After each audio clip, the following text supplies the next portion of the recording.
আচ্ছা ওরে এতক্ষণ ধরে কি দেখতাছে ফোন? 1.5 ঘন্টার বেশি হয়ে গেল উনি ফোন নিয়ে খাড়া রইছে। আচ্ছা ওরা ওইটা দেখতাছে না তো যেটা আমি ভাবতাছি।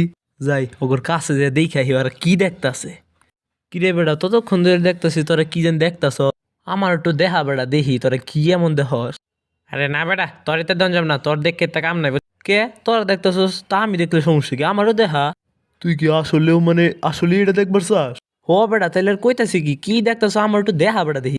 আচ্ছা তাহলে তুই আগে চোখ বন্ধ কর তারপরে দেখা। আচ্ছা আচ্ছা যা যা চোখ বন্ধ করছি এখন দেখা না। এই যে চোখ খোল।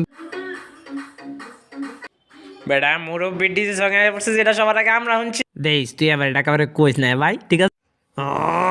আরে শালা ভাগ এনতে। দেশ ভাই তুই আমার টাকা করে কইয়া দিস না। দেখছেন ভাই দেখছেন অবস্থাটা দেখছেন? এটা তো খালি এক ধরনের পার্টিরই আমরা দেখলে এরম যারো কত কেমিক্যাল আমার ক্লাসরুমে আছে রে ভাই, তার মধ্যে অন্যতম হলো এই এক ধরনের কেমিক্যালটা। সিফাত এদিকে একটু শুনবি? মানে বলছিলাম কি এরপরে তো বাংলা ক্লাস, মানে এটা কততম পিরিয়ডে বলতে পারবি? বাংলা ক্লাস আমার মনে হয় এটা দ্বিতীয় পিরিয়ডে হয়তো বা সম্ভবত হতে পারে। Okay thank you. আরে না না সমস্যা নেই। মাম্মা কি কথা কইলা সাথে, হ্যাঁ? আরে ওই যে বাংলা ক্লাস কয় পিরিয়ডে ওটা জিজ্ঞাসা। আমার বোকা পাইছো না? কি কি চলতাছ ওর লগে, হ্যাঁ কি চলতাছ আমগুলো তো কিছু কও না। ভাই বুইলা যাস না যে ও তোর আপন বই নয়। তোর এত বড় সাহস তুই আমার বোনের লাগে লাইন মারস? এই হইলো এই পার্টির অবস্থা বুঝছেন ভাই, আর কি কম। এখন বিপরীতটাও ভাই এক্সিস্ট করে বুঝছেন আমার ক্লাসরুম। কতরি ভদর ক্রিয়েচার মানে নিজেরা সাহায্য করছে খুব মানে একবারে হ্যান্ডসাম ভাবে সবাই তাকে পটে যাবে। আর ভাই কিছু কিছু মাইয়া আসলেই এটা বদর ডারে দেখা যেতেছে কিরম আর ওর দিককেই চায় থাকে। কিন্তু ভাই আমরা তো বুঝতে পারতেছি যে ওরে কিরম লাগতাছে দেখতে আসলে রে ভাই। তাই আমরা আমাদের পার্সপেক্টিভ থেকে মানে হাসতে হাসতে শেষ হয়ে যায়। বেচারা যখন বুঝতে পারবো ভবিষ্যতে তখন ওর কিরমই লাগবে। ও আরেক ধরনের এক্সিস্ট করে। তারা শান্ত এবং মানসিক দিক দিয়ে শক্তিশালী। তারা নিস্তব্ধ, একে a quiet kid. They are silent killer.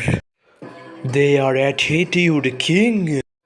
They are Sigma boy and they are a chat. মানে পুরা ক্লাস যখন একদিকে এরা একদিকে বয়ে থাকে ভাই। এদের মনে একটা অদৃশ্য রকমের ফোঙ্ক বাজতে থাকে। এরা জানে পৃথিবীটা যে কত কঠিন হতে পারে, তাই তারা মনে কোনো কিছু না নিয়ে এক অদৃশ্য মোটিভেশন এবং এক অদম্য শক্তিতে এগিয়ে যায়। আমার দিকে শত শত মানুষ যে আছে আমাকে পরীক্ষায় ভালো করতে হবে, আমি সিগমা বয়।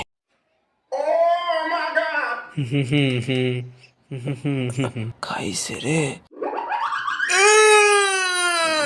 ভাই। এই ধরনের মানুষ যখন মায়ের খায় না ভাই খুব আনন্দ লাগে, তাই না ভাই? মানে আমি ঠিক বললাম তো তাই না? আচ্ছা গাইস আজকের জন্য এই পর্যন্তই, আর দেখা হবে কাল। ও নো আমি তো এদের কথা ভুলেই গেছি। কি ভাইয়া কালকে কাস্টমে কিরম দিলাম? একবারে ভাই 5 8 বইরা দিছি তোমার। আচ্ছা বেটা যা যা তুই আমার তো একটা উইকলি পাস। কিরে বেটা কালকে তার এফসিতে 4টা গোল দিয়া দিলা। হ তো এমন ভাবে কইতেছিস মনে হয় তুই রোনালদো। তাইলে বেটা শু। আচ্ছা কো হেড নাকি টেল?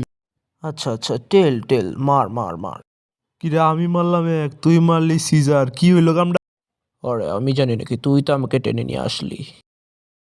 তো এরাই হলো আমাদের ক্লাসের বিভিন্ন ধরনের হাইব্রিড আর কি। ওদের মত এবং ধরন ভিন্ন ভিন্ন হলেও ওরা আমাদের বন্ধু সবসময় আছে এবং পরবর্তীতেও থাকবে। তো এইটুকুই, ভালো থাকবেন। Till then piece.